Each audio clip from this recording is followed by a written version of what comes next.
It's the AirShow, the AirShow. We're walking in excellence. This is the AirShow, the AirShow. We're walking in excellence.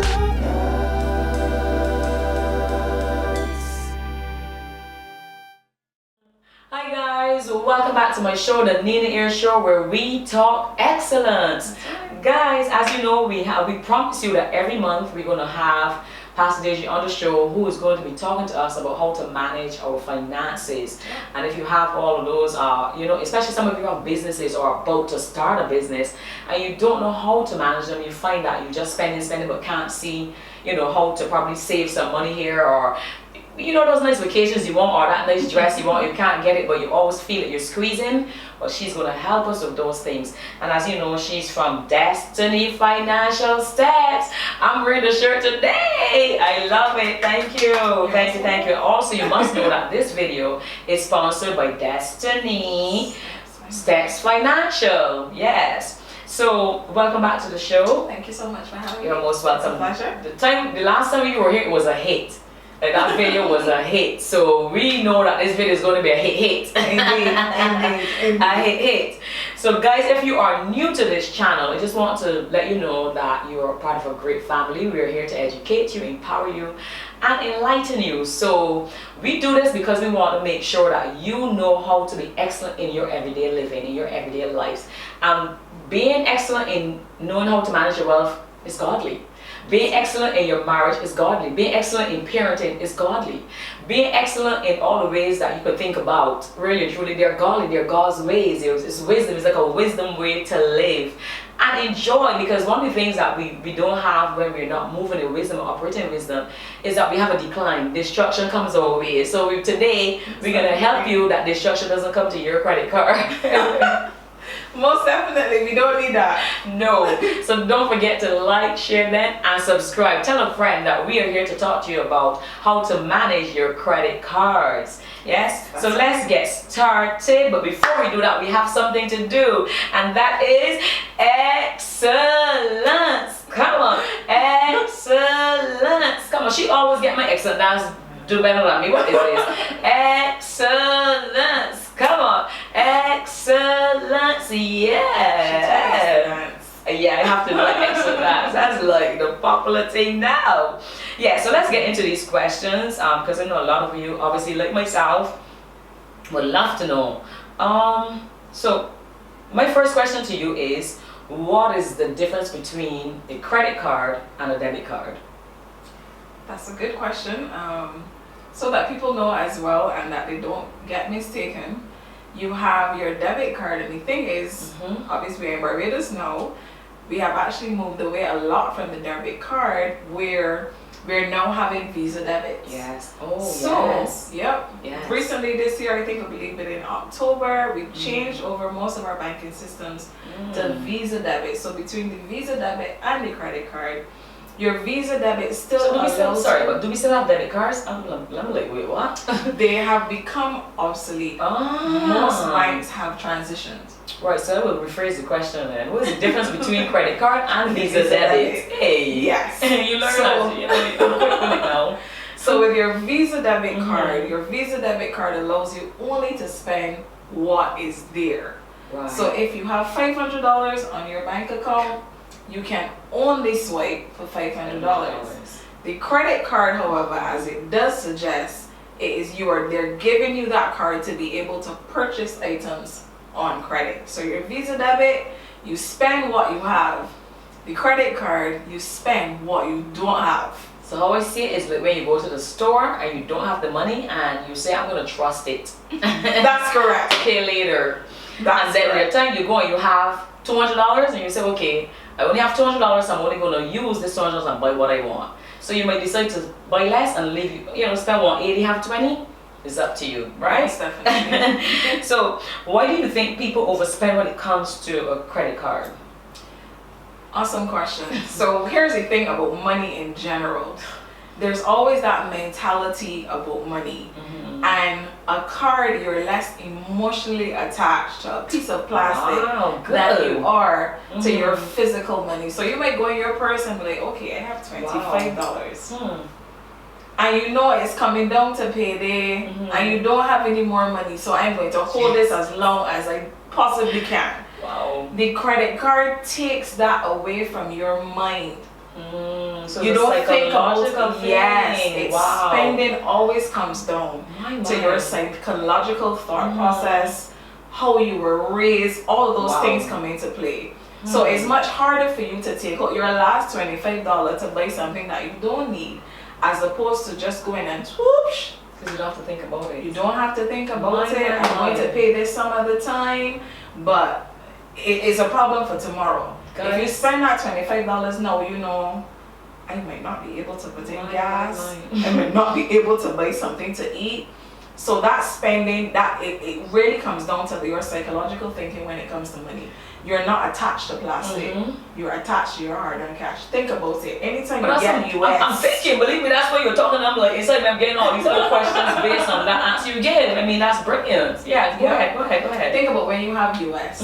You know how we treasure US? Yes. You keep that in your purse as long as you possibly can. Guilty. But when you have your card, even when you travel, you have that money section now. But when you go to swipe, you see something, oh, swipe. Yes. It's that mental and that psychological tie that we have to money and to plastic. Wow, that's how so a lot of people amazing. overspend. Yeah. That's so amazing. So it means then that because it's psychological, we think that, okay, if I don't have to think about this, but even though that's the way for us, that's how the enemy gets us with the worldly systems when it comes to finances. Because you're saying, I'm thinking, no wonder people go out and just spend, then have nothing, then have to pay back, and then you're like in more debt than before. That's absolutely correct. So it's the system. We are learning this, but here's the thing: there's somebody behind the scenes that have learned this and thought it out. That's why there must be some benefit to having a credit card. So you must think the institution already thought of this. That's exactly it. It's marketing and advertising at the end of the day. So the banks, the institutions that do give you the cards know that this is a way for us to make easy money. Plus the interest rate that they have attached to it. Yes. Most definitely. So they study the psychological aspect of consumers. Yep. That is what is coming to me. My. And you have research to show me no more. And there's research to back it. So but there is, yes. Wow. Listen, guys, you have to have the wisdom of God. That's why we're having shows like this. You have to have the wisdom of God, because a lot of us Christians, we get caught up with these things. And so sometimes we wonder, like, pray, Father, send money, Father, send somebody to bless me. No, He gave you wisdom. So you have to learn how to operate in wisdom with your credit cards. Yes?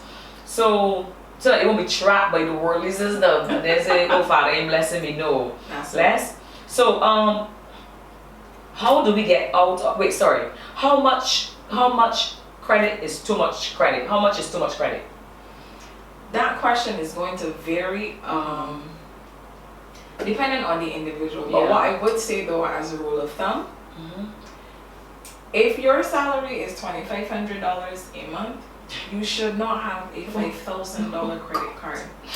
Because it means that at no point you're going to be able to pay that off, and not only to use salary, but you might have additional income. So whatever your total income is, your credit card limit should not exceed that, because it means, because you're going to be charged interest on your purchases, if you're unable to pay off in that month, next month you're going to owe them more. So it tells me when you get that little thing on your phone telling you to come in and get a credit card, think twice now. Think twice. Think more than twice. Think twice. Ponder on it, pray, Father, meditate, pray in tongues. Shabala, should I know?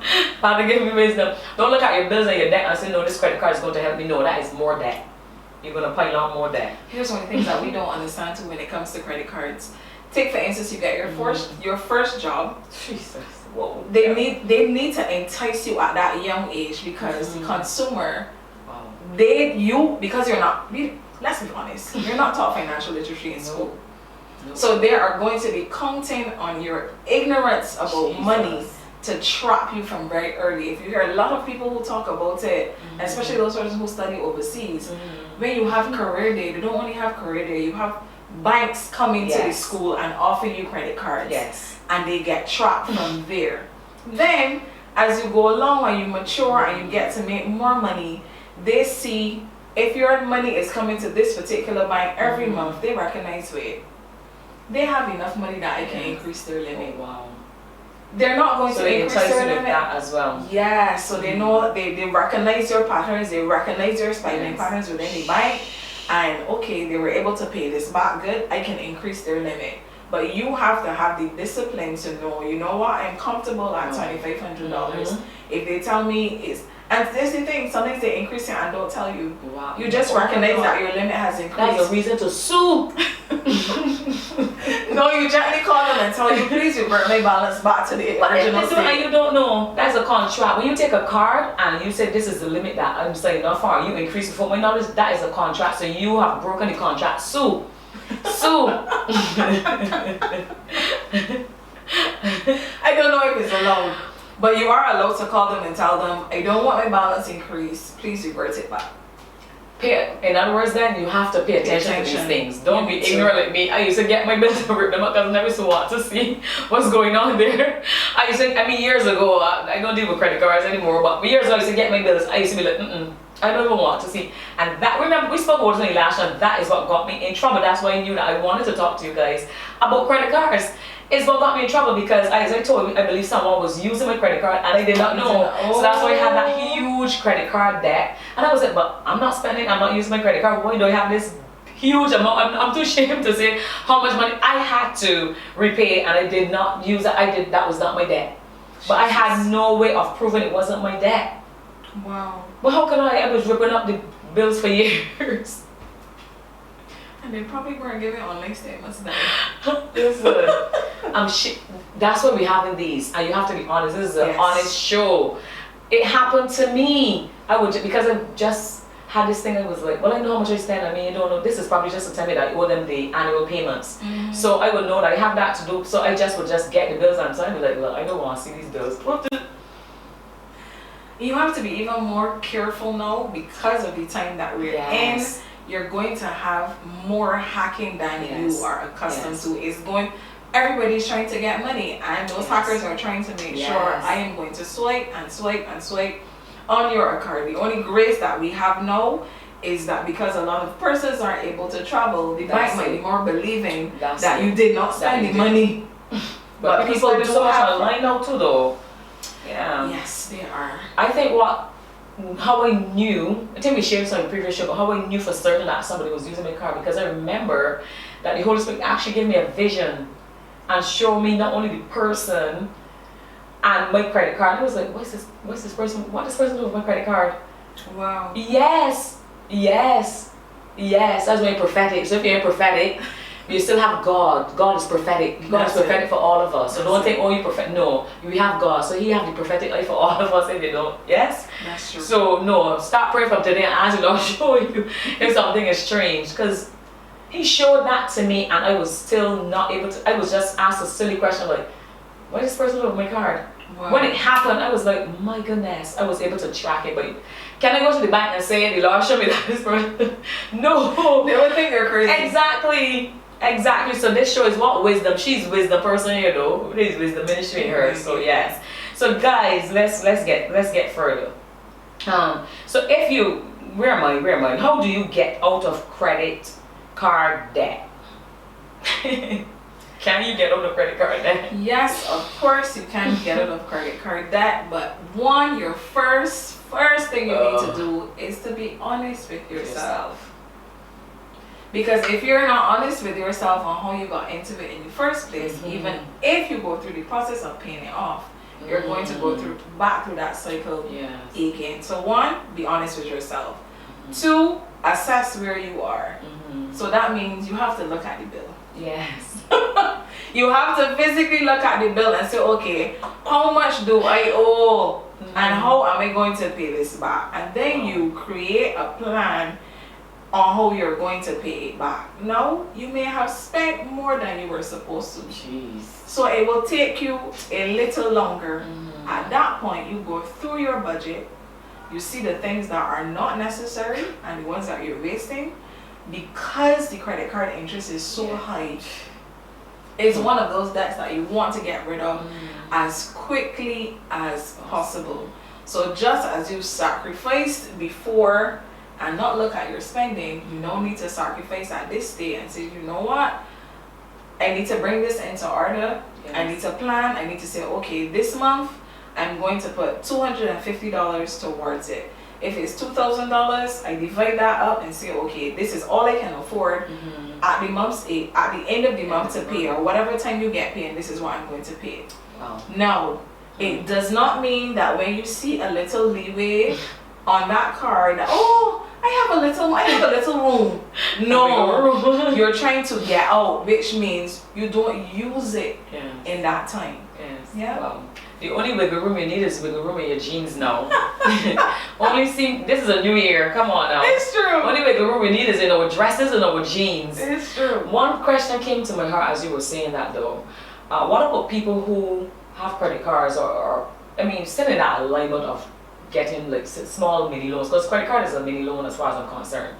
Short-term loan, yes? What about persons who will get those, sometimes clear or sometimes they pretty much near the end of clearing, but then they figure, you know what, let me go and top this up.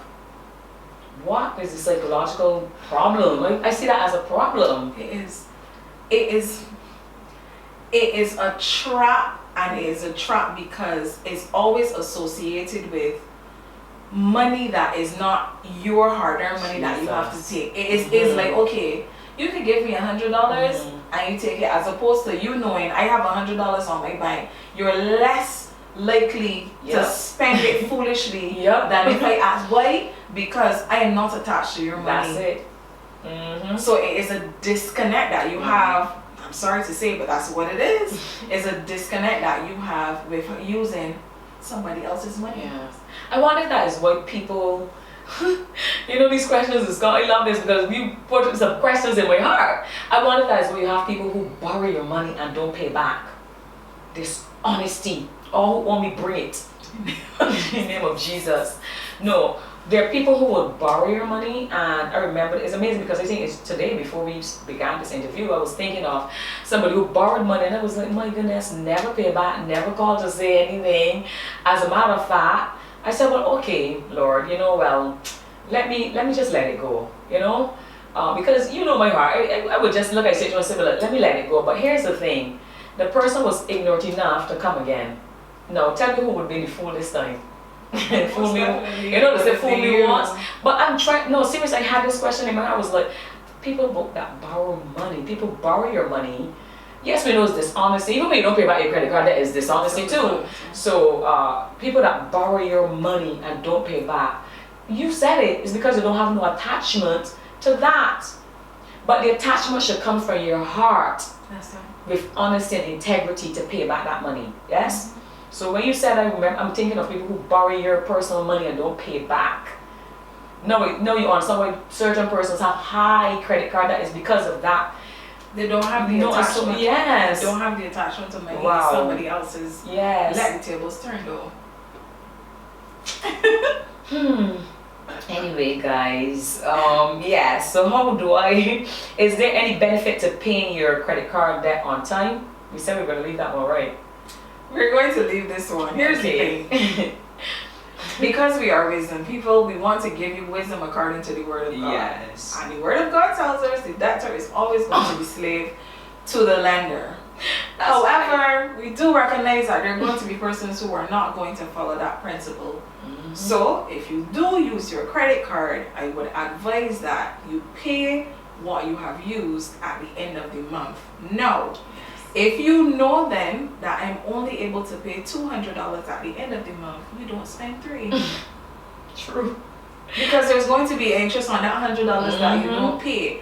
So that way you get into the mindset that, you know what? This is all that I can spend, regardless of if the limit is $2,500 or not. Spend what you're able to comfortably pay at the end of the month. There are some persons that we know, they love points and travel miles. We're going nowhere now, so that cannot be an excuse. That is so true. So, and there are also people use it responsibly in the sense that they may say, okay, I'm going to pay all of my bills on my card, but I have the cash because it was going to pay the bill regardless. If you're going to do that, fine, because I know that you're going to pay off what you use. If you're not going to do that to avoid the interest that they're going to charge you in that following month, pay what you owe every month. So in a sense, what you just explained is like consolidating. They consolidate everything and pay it. Like if you said that the person who would say, okay, I'm going to use my credit card and pay all my debt, clear it, kind of. So when you consolidate it, it's not like when you go and you say, okay, put all my debt in one place and you just clear that so that you can borrow or something. Consolidating, you generally consolidate when, this is what usually happens. Good question. People usually come to a place of consolidating their debt when the debt becomes too much to pay. So instead, okay, you might owe one institution 200, the next institution 300 every month you're making that payment, the next institution you're paying 150, and that becomes too much. So then what people do, they go to one institution and say, you know what, I need to consolidate my debt to get the monthly payment down lower, and you're only paying that one person. Does it work though? I mean, some of you are explaining it well and it sounds good, but in me I'm like, does it work? Because would you not have to borrow from that particular institution to clear that debt? So that particular institution, what they do, they clear all the others, so you're only just paying that one. The problem that people run into some problem here is when, so take for instance, you know, I'm paying out $750 a month and now I'm only going to pay $5. The reason for consolidating was supposed to give you an ease. Right. So that you have some money in your pocket. What people end up doing is spending what would have been the ease. So you're still back at square one. You're none the wiser. So if you're going to consolidate, make sure that it's something that you're doing because I am making decision that, you know what, some people might come to because I've lost my job.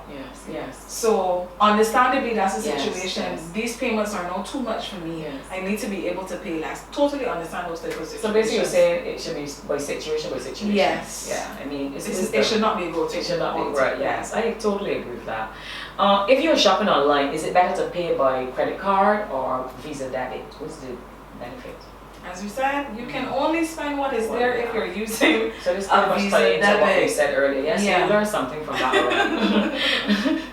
Okay, our credit card, and we're coming to the close soon because there's a lot for you, I know. Are credit card fees avoidable? Big fat no, right? That's how they make money. Yep. They make money from fees. So there's going to be some fee. Whether it be that annual fee that pops up and you totally forgot that it comes in September and you're like, what is this charge on my card right now? That you definitely did not plan for. That's how they make money. So they make sure that those fees are there. You just need to make sure that you pay them as less as possible. But if you clear what you spent, then this question really just came to my heart. Do you avoid any type of fees or maybe not interest or interest if you pay your credit card early? I mean, do you gain anything other than paying it early? What's the gain? Benefit of paying a credit card early, and that's kind of tricky when it comes to the banking system as well, because there are some people that if they pay it, depending on when your cutoff date is, if they pay early, they realize next month I have a late fee. What do you mean? They're never going to avoid the annual fee. It is what it is. It's going to be there. You just need to remember when it's going to come so that you don't have a shocker when that month comes. It's even harder when it comes to September with school season. That's when mine was. No. Luckily, I don't have any kids, so that was not a concern. But still, you don't want to pay that extra $200 that month that you did not plan for. Absolutely. If you pay late, depending on your institution, it is going to be sometimes $50 or more. And if you don't pay at all, you get the interest, you get the late fee, and then you have the non-payment. I think when you're going to do anything like this, sorry, was that the last tip? I think when you do anything like this, it should be a win-win.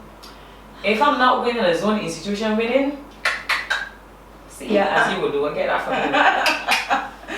Well, that's what we would think, and we will hope that people would do it. But remember, Yes. institutions are not in the business of. That's not a institution or a way or procedure that thinks about you winning. That's Parents system. though make you think that they're thinking about you, so they lure you in with that. They even lure you in to get the new cars. If you remember, if you not even if you travel, you would recognize when you go on certain sites, it says get 20% off if you get this card. Yep. And some people are so gullible that they sign up for the card for 20%. But if you never plan to spend the money in the first place, the 20% doesn't help you. So let them keep their card. Keep it. So this is my question, final question. Final question, but then obviously you have a tip that you will give them. Okay. Yes? So my final question really is, are there any benefits to having a credit card? Meaning, no, I know you answered some of that, but here's my little clause in between there. Seeing that you mentioned about, to me, the reason why I asked is, are there any benefits to having a credit card this day and age? Because Visa debits seem to be ruling now because you spend what you have. I mean, what are the benefits now? To me, there's no benefit having a credit card these days. It's a much better way for me in the sense of having the Visa debit and being able to manage your money.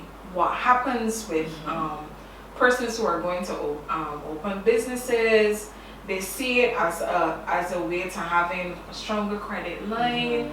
All of these are different things that the bank is So it's a going good to question look we have into. then. Okay then. All of these are things that the bank is going to look into, or that this really goes on an individual person. Some people, because we live in a world governed by credit, that's how the system is set up. There are people that are going to use it as a form of a pillar for their business. Yeah. So you will find that in this sense there are rules of engagement with credit cards and persons who have businesses. But remember, they're using it as a tool. Yes.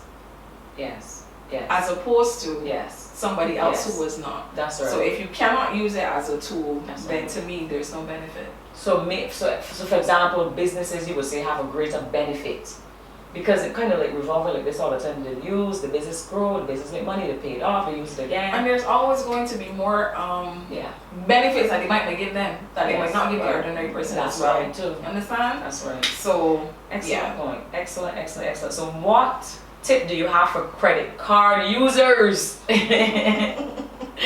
Credit card users, guys, listen, don't listen to me. I'm just saying all that because of my experience, obviously. But I would never say don't have a credit card. As we said, do you. Whatever It's your works for choice. you is your choice. We just want to be able to help you because as Christians, we ought to be able to have wisdom in these areas. So That's that's right. why, yes. So what tip do you have? tips for your credit card. If you absolutely must have your credit card, by all means, be responsible with it. Yeah. Track your spending that you're doing on your card. Make sure that you check regularly to make sure that there are no additional charges being charged on your card that you don't know. Mm-hmm. A lot of things that happen with your credit card too. You might have this subscription that comes up randomly and you don't remember it. And you're like, what are all of these charges on my card? You need to be checking what you have attached to your card, because one month you might be looking for this extra $200 and $100 of it went in subscription. Your Netflix subscription is there. This subscription is there. You try this free trial. It has happened a lot. It happened to me because I don't remember these things. The free trial goes out and then you realize $39.99. Well, I didn't buy anything. Yes, your free trial expired and you're now being charged. Yes. So a credit card is not something to play with. You need to be absolutely responsible with it. If you're going to have it, be responsible for it. Make sure that you don't have more credit than you are able to afford. I think that is a fundamental thing. Yeah. Not having more than you can afford. So if you know that my total income is $2,500, do not have a $5,000 credit card, because you're always going to be behind the 8 ball. Wow, that is an excellent tip. Like, there's nothing I can add to that. Excelente. Very good. Thank you so much. Thank you, guys. Listen, you see why, I mean, if it's up to me, I don't even tell you, look, don't bother with credit cards. But now you have the pros and the cons. Yes, and we should always have that in life. God give us choice. That's why we have this show, right? Because excellence is a choice. And then all you do aim for, excellence. Well, I want to close with this though. In Proverbs 4:7, it says, wisdom is the principal thing. Therefore, in all you do, you should get what? Wisdom. You should get this. But listen, wisdom is a principle, therefore get understanding as well. So what we have given here to you is the wisdom, so that you will know how to apply it. And in all of this, we were able to explain it so well that you know understand. That's right. That you know understand. You can't. It was so simplified for you that you cannot say, interesting. You could pause the video at whichever point you need to and take away that point, write it out. As a matter of fact, she was giving point tip 1, tip 2, all along she was giving you pointers. So you could pause the video and actually write them for yourselves. So that's it for today, guys. I am sure that today's video definitely bless you. So thank you so much again. It was awesome being here. Thank you for giving me the opportunity to share on the Nina Air Show. You are most welcome. Guys, if you can manage your credit card well, then God can trust you with more. That's of right. that. Because He look at what we do in our lives. So if you can manage your credit cards, He will look at you and say, I can trust you with money, more money. So a lot of you are praying for more money, more finances, more this, more that. Can He trust you with what you have now? So think about it. Right. Think about it. So that's it, guys. We love you on this show. Excellence is a choice, and in all you do, aim for excellence. God bless you. We love you. Bye. Don't forget to comment below any questions you want to ask her, or we didn't say how to get in touch with you. So how do we get in touch with you? So I can be found, you can find me on my Instagram page, that's Destiny Stats Financial. My Facebook page is Destiny Stats Financial as well. My website is going to be up soon, coming soon. Or you can reach me at 251-9836. Absolutely, and it doesn't matter if you're local or not. That's right. The help is virtual. That's correct.